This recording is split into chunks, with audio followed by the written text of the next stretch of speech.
क्या आप जानते हैं कि इंटरसेक्ट ऑपरेटर क्या होता है, इसका कैसे यूज होता है?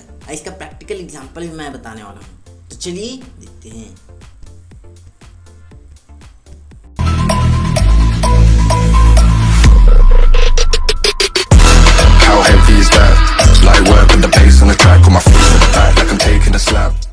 देखिए, हम लोग जो पढ़ रहे थे सेट ऑपरेटर पढ़ रहे थे, ठीक है। सेट ऑपरेटर, ठीक है। सेट ऑपरेटर के अंदर आता है, ये तीसरा टॉपिक है सेट ऑपरेटर के अंदर, इंटरसेक्ट। तो इंटरसेक्ट पहले क्या होता है? इंटरसेक्ट का मैंने 3 टॉपिक लिखा है, यहाँ पे देख सकते हैं। इंटरसेक्ट इन ओरेकल, इन ओरेकल का मैं बात कर रहा हूँ। ओरेकल में क्या होता है? In Oracle intersect operator use for return result of 2 और मोर सेलेक्टेड स्टेटमेंट। मतलब कि इसमें क्या होता है, देखिए, आप चाहे तो मोर देन 1 टेबल, मतलब एक से ज़्यादा टेबल के स्टेटमेंट को आप सेलेक्ट करके उसका रिजल्ट जो है सो शो कर सकते हैं। बस ऐसे इसका यूज़ किस लिए होता है? जो कॉमन रिजल्ट है आपके पास, टेबल एंड सिंगल टेबल। देखिए, जैसे कि आपका पास 2 टेबल है, दोनों टेबल में आपके पास हो सकता है कि कुछ कॉमन रिकॉर्ड होगा। कॉमन रिकॉर्ड मीन्स इसमें भी आपका पास नेम में कुछ राकेश नाम है और इसमें भी दूसरे टेबल में भी आपका राकेश नाम है। तो वो जो दोनों में राकेश जो नाम है ना, उसमें से सिर्फ एक ही डेटा दिखाएगा, दोनों डेटा को नहीं दिखाएगा, ठीक है। और सिंगल टेबल को मैंने क्यों बोला? सिंगल टेबल में देखिए क्या होता है। सिंगल टेबल में इसलिए मैंने बोला कि हो सकता है कि आपके सिंगल टेबल में ही बहुत ही सारा डुप्लीकेट डेटा हो। फॉर एग्जाम्पल मान लेते हैं कि मान लीजिए एक रोहित नाम का एक डेटा है। हो सकता है, ऐसा तो नहीं हो सकता कि एक सिंगल कॉलम में एक ही रोहित हो, ऐसा हो सकता है कि बहुत सारा रोहित हो। तो आप जानना चाहते हैं कि उसमें कितना रोहित है एक ही टाइप के डेटा का, तो वो जो है इसके थ्रू आप इंटरसेक्ट के थ्रू पता कर सकते हैं, ठीक है। और उसमें से आप डुप्लीकेट डेटा आपको दिखाई नहीं देगा। ये जस्ट अपोजिट काम करता है यूनियन के।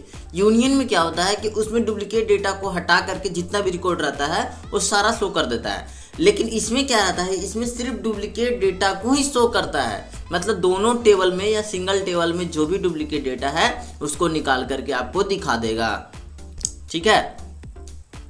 ये सिंपल सा इसका जो है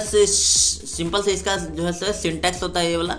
select strict from first table, intersect लगाना है आपको, फिर select strict from second table. यहाँ पे हो सकता है आप कुछ स्ट्रिक्ट की जगह यहाँ पर कुछ कॉलम का नाम लिख सकते हैं। जैसे आपका कुछ कॉलम, सेलेक्टेड कॉलम का आप नाम लिख सकते हैं।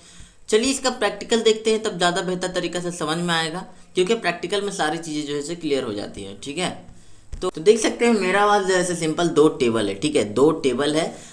अब 2 टेबल है मेरे पास। अब मैं देखना चाहता हूँ कि दोनों टेबल में मेरा डुप्लीकेट डेटा कितना है। अब देख सकते हैं ये सब कॉलम में तो बहुत ही सारा डुप्लीकेट है, ये सब टेबल में तो बहुत ही सारा डुप्लीकेट है, पूरा का पूरा डेटा ही डुप्लीकेट है। मतलब एक चीज़ देख सकते हैं कि मेरे पास 4 रो है, मेरे पास 4 रो है और रो में सारे रो में डेटा जो है से एक ही टाइप का है, ठीक है।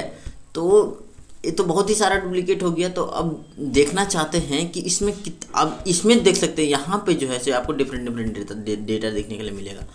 तो देख सकते हैं यहाँ पे डिफरेंट, लेकिन इसमें भी डुप्लीकेसी है। यहाँ पे देख सकते हैं इसमें राकेश 2 नाम है, इसमें भी आपको शायद नहीं, इसमें एक भी डेटा डुप्लीकेट आई थिंक नहीं है। लेकिन आप परफॉर्म करेंगे तो पता चल जाएगा कितना डेटा डुप्लीकेट है, ठीक है।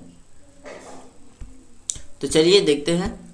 तो सिंपल सा पहले हम क्या करते हैं कि इसको परफॉर्म करते हैं, ठीक है। तो लिखना है आपको सेलेक्ट स्ट्रिक्ट नहीं, हम लिखते हैं सिर्फ name from table first. Table first मेरा क्या है? कॉलेज 1, ठीक है। टेबल फर्स्ट का नाम मेरा है कॉलेज 1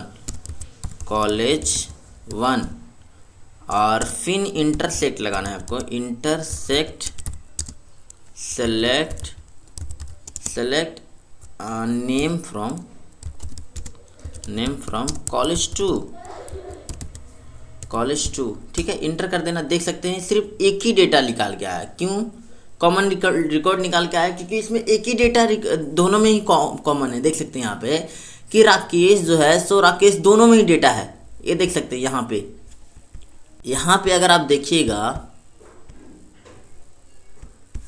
यहाँ पे आप देखिएगा तो यहाँ पर दोनों में ही राकेश ही सिर्फ कॉमन है, देख सकते हैं।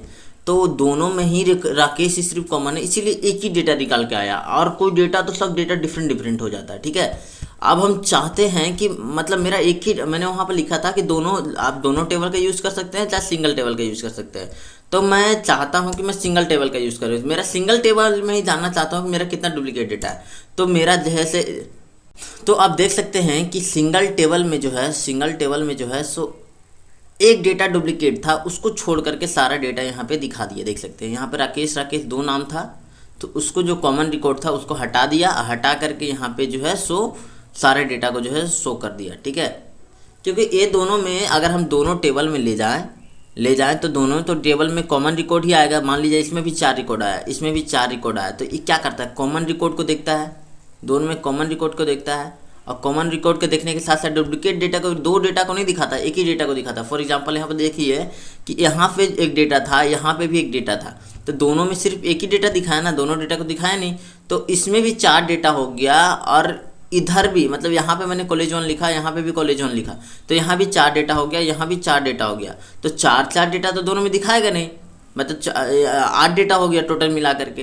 तो 8 डेटा में सिर्फ 4 डेटा दिखाता, लेकिन देखा कि 4 डेटा में भी एक डेटा ऐसा है, ये वाला देख सकते हैं यहाँ पे, 4 डेटा में ऐसा भी एक डेटा है कि यहाँ एक डेटा जो है सो डुप्लीकेट है, तो इसको जो है सो काट करके 3 डेटा को दिखाया। ठीक है, समझ गए होंगे आप कि मैं क्या बोलना चाह रहा हूँ। अब देखिए, अब मैंने बोला था कि ये जस्ट अपोजिट काम करता है यूनियन का। तो अगर हम यहाँ पे यूनियन लगा देते हैं तो यहाँ पे क्या रिजल्ट आया, आप अज्यूम करते हैं, देख सकते हैं यूनियन में भी आपका सेम रिकॉर्ड आया।